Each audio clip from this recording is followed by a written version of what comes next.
Yo, what's up guys, Grim here. And in today's video, I wanted to talk a little bit about unique items and in terms of if they're worth picking up or not worth picking up. And the reason I want to make this video is because at the moment I'm kind of on the mission to make the ultimate loot filter, which will basically kind of guarantee efficiency and then everything you're picking up is going to be worth money at the end of the day. Like basically, I don't want to see anything on my screen unless it's going to be worth me picking up.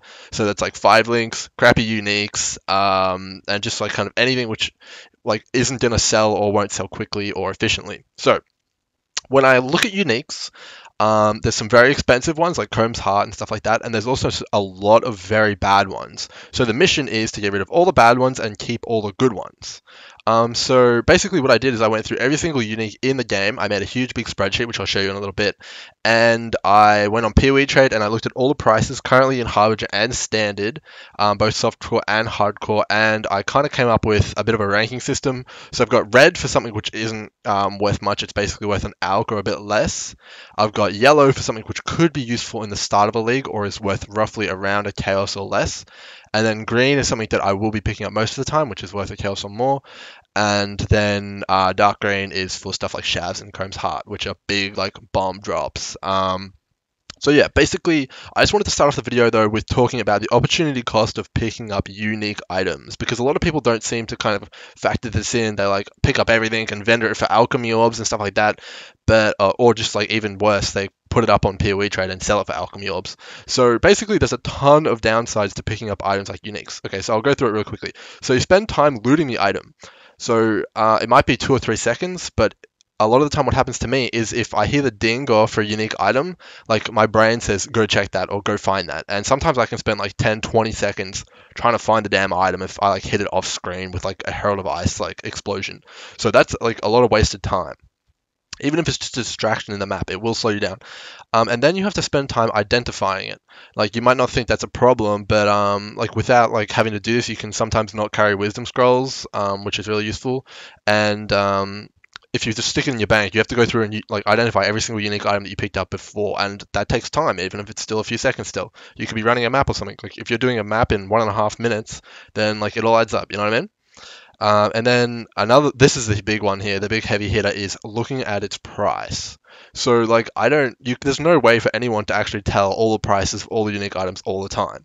So you're either gonna pick up something and then either underprice it, which it'll sell like really quickly and you will be losing money potentially, or you're gonna overprice it and then it's never gonna sell and you just picked up something for nothing.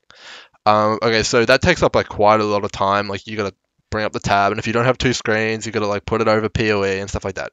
But then there's a second part of that as well is with an item like let's say the bow Lion Eyes Glare, which is one of the better unique physical bows in the game, you actually have to look at the rolls on that item. So you could have like a Lion Eyes Glare worth 50C, or you could have one worth an AUK. You know what I mean? So you've got two huge big spectrums, and you just have to look at the top roll. Like now you're getting into filtering the items on PoE Trade, and that takes like even more time. We're talking minutes now, which is stuff you could be like spending, like doing maps and getting like more breaches, more like good uniques, diviner's box, all that kind of stuff. So that takes a lot of time. And then you have to finally sell the damn item, which sometimes it's really quick and you can do it like while you're opening up a portal for a new map, but sometimes man this takes time. Like they like come into your hideout, like where's the stash, you tell them where the stash is, they have to open the stash up, they have to like take their currency, and because I'm in Australia, of course they're going to be in like Europe or something, and it's really laggy, so it's like super slow to get their currency out, and then they have to trade you, and just like maybe there's a discrepancy in the trade. Anyway, it takes a lot of time. So yeah, basically, like factoring all this in, it could like take 2 or 3 minutes to sell a unique item or more. And that's why I don't want to pick up anything which isn't at least 2 or 3C, which is basically the returns you're going to get from 1 or 2 maps. So that kind of makes it worth it. Okay, so basically, when you see the spreadsheet, which I'll show you in a second here, it doesn't mean an item is bad if it's in red or an item is like super good if it's in green. It's all just literally how the economy functions right now towards the end of a league. So it could be a little bit different at the start of a league, but I'm going to be constantly updating this thing. And if anyone else is using my filter, that'll be updated like pretty much constantly as well. Because hey, I don't want to be losing money either. You know what I mean? Yeah, so we'll bring up the spreadsheet we've got here now, and we'll maximize that. So here is every single unique in the game, kind of like categorized and stuff like that. I haven't done the jewels because there's no way I'm not picking up or looking at all the jewels anyway, because I don't want to be missing out on like primordial mites and stuff like that. So basically, this is a lot of information. A lot of it is not going to be useful to you guys looking at it because it's just like a whole bunch of shit on the screen. But basically, what I've done here is I've taken everything, all the bases, and I've listed every single unique for the bases, because the way PoE works is it can't identify exactly which item dropped. It can only identify which unique base dropped, even though there's a picture on there. So basically, all of these bases which have red only in them, I've completely chopped out, and I don't want to look at them either. So yeah, you can kind of like see like limb split. That's really bad. It has a really good faded item, but that will never drop. So yeah, I don't ever want to see any wood splitter uniques. Never want to see rusted swords, stuff like that. So you get the kind of point here. So yeah, we're gonna get rid of all that kind of stuff. Even good items, like I use Vol's Protector on discharge, like, but no one wants to buy it. There's just too many. It's too common, and the economy doesn't need that many, at least on softcore, and it seems like hardcore as well. So yeah, so moving on, here's what I've done. I've taken out all of the yellow and the red ones, and this is kind of what we end up with. You kind of want to loot. And something I immediately noticed when I filtered out all of the red items is that a lot of the actual like valuable items, are actually just from like locked leagues which you can't access or farm easily. So all of these like are really good items. They're really expensive. They're kind of have super cool and useful effects, but there's actually no way to just get them as world drops unless you're specifically targeting them with either Zana or like chancing or divination cards. So stuff like the Wretch, Feastbind, Faminebind, you'll never actually drop those just in the world. So none of these bases I'm going to be including in my ultimate loot filter either, but I will have a separate kind of boss slash league filter, which I'll turn on when I'm doing bosses or league specific content. So some things I have left in here though are breach stuff and beyond, because breach and beyond, like I actually run those on pretty much all my maps. They're really easy to access, and you're going to be getting those drops a lot. Similarly with lab and warband. Warband you can get from loot boxes. I don't know. They're like the strong boxes. Like they can spawn warbands from them, and there is a warband strong box, so you don't want to be missing that. So I've included most of those as well. And if I haven't, I will be moving them in here. So yeah, you will see though that there's actually not too many items that are useful or worth a lot of money in the game. So all that other stuff that we're taking out, like you know how if it's 2 or 3 seconds per unique item, you could be saving like minutes. And then if you're playing like long sessions, you could like save like 10 minutes worth of just looking at items and stuff like that. Maybe that's maybe being a bit optimistic, but yeah, like every little bit counts. So yeah, I've kind of taken all that out, but one thing we will notice is that the new items, you cannot actually tell all of them from the start. So if you're using a filter like this at the start of the league, like Abyss is coming out, for example, there is no way to actually know if an item is A, going to be worth a lot of money. Like we got one here, White Wind. Like I have no idea if that's going to be worth money. It could be broken but it could also be bad. So there's no way to be able to tell that. But also there are some uniques that GGG don't reveal. So using this at the start of the league is potentially dangerous. However, I'm going to be using it anyway because I don't think too many of the new uniques will be very good outside of league ones.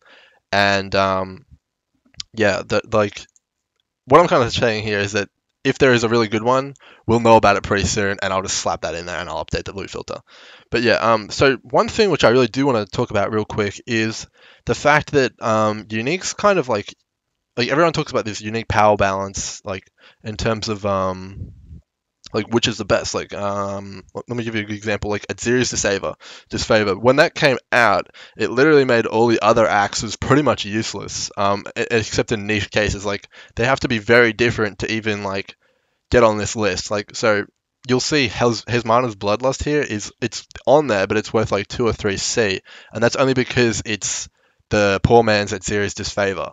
Namahu's Flame and Ulnatel's Kiss, as well as the Harvest, all offer very specific, unique kind of niche effects, but they'll never beat Aziri's Disfavor in terms of damage, just like raw damage. Like Namahu's obviously might, but that's because it's like got an elemental kind of weird thing going on there.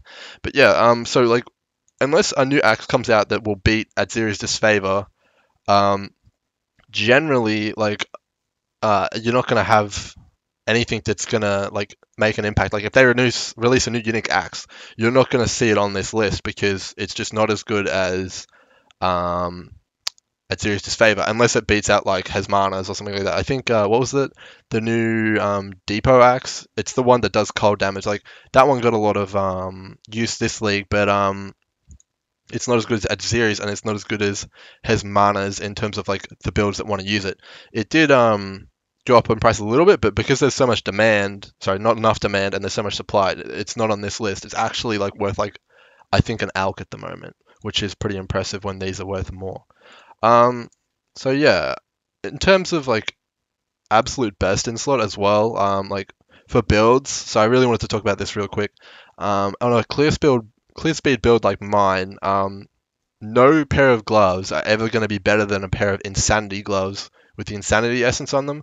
So that completely knocks out a lot of the unique gloves, and you will see that there's not too many popular unique gloves over here. Like what is it? That's it. That's all the unique gloves which are worth more than 2 or 3C. And you'll see here that Malagaro's is crit specific, Allelopathy is like dot specific, and these other ones I've actually haven't looked into too much. Winds of Change is like the proj speed on that makes it very enticing for some builds. But yeah, you're never actually going to beat Insanity gloves for clear speed, like, and no gloves that come out will change that unless they do what Insanity gloves do better. Similarly, for the boot slot right now, in terms of like nothing's gonna beat Combs Roots, for example, unless it's like some crazy rare. But that we're talking about uniques here as well. Aberrath's is very niche and unique. We've got Magic Find here. Skyforth is obviously the ES kind of version of Combs Roots.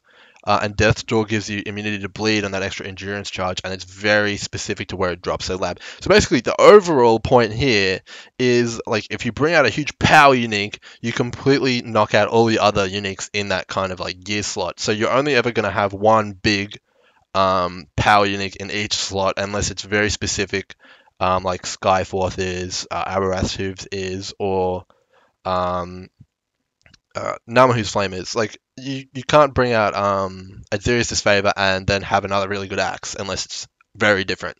But yeah, so that's kind of what I've observed here. Most of the good money makers are actually league specific things, which you have to use Zana to get. But I will basically be further improving on this to make the filter at the end. I'll also be doing divination cards, and I'll be adding that in there, kind of like make sure we don't see any of the bad divination cards anymore.